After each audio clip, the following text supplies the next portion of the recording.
Je sais déjà regarder et j'ai encore le droit de poser des questions.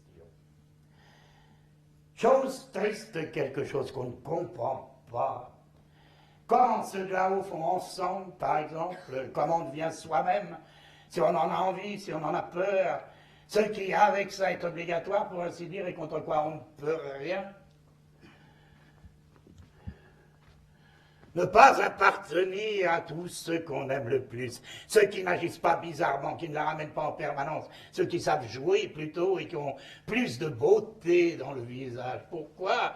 Ça, par exemple, c'est triste. L'antithèse, les réponses résonnent. Alors on pense, ah, et on est moins abattu parce que ça donne une telle sensation de clarté et d'espace. Oui, quelque chose va peut-être arriver, quelque chose dont on a peur n'arrivera pas, et qu'on ne le sache pas, justement. Oui, super.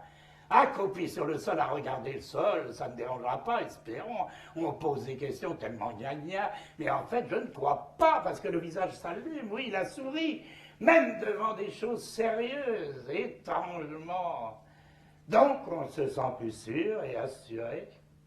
Sauf qu'on s'est acharné trop longtemps sur n'importe quoi de très précis.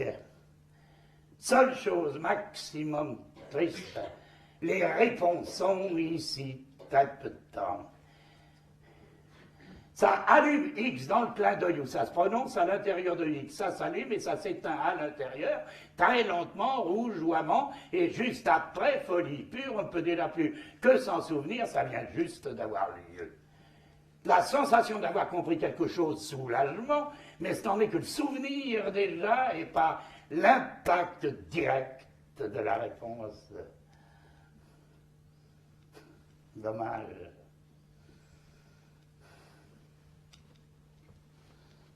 Ou alors on devrait chaque jour tout demander à nouveau. C'est vraiment absurde, non, ça ne va pas. Ou alors, on l'enferme en soi, dans le petit secret du cœur. Mais là, ça suffit si on ne leur sort que pour soi seul, si on veut le faire revivre en soi. Ben, c'est déjà bien beau, mais mort aussi, quand rien de neuf ne rentre à l'intérieur de X via n'importe quoi du dehors. On le ressent presque comme une chose hostile, seulement pour soi.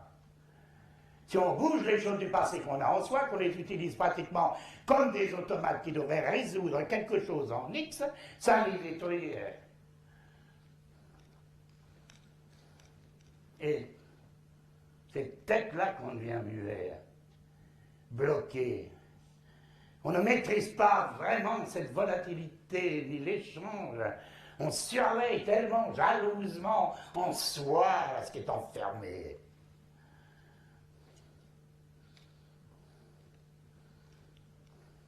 Et par ailleurs, il y a beaucoup de choses qu'on n'a jamais le droit de demander. Et tout à coup, on n'a plus le droit de regarder partout. Vois ça, comment ils rendent le regard, ils changent, ils jouent un jeu désagréable, faux. Bizarrement, on commence presque à faire le zouave, à jouer des trucs.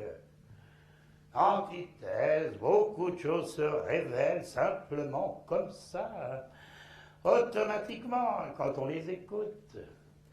Mais bien sûr, une réponse directe, c'est encore quelque chose d'autre, ça a simplement plus de poids.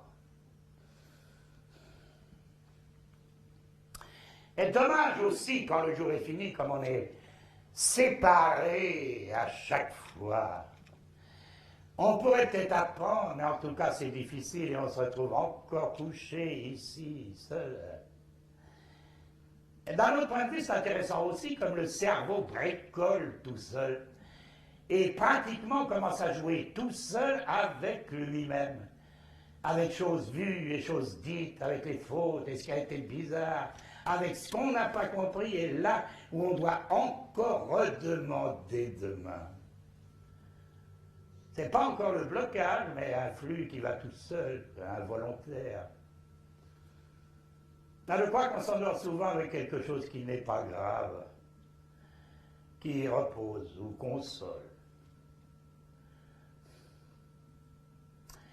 À ceux qui aident X sans cesse, on voudrait bien offrir quelque chose de beau. Ou leur faire quelque chose pour leur joie.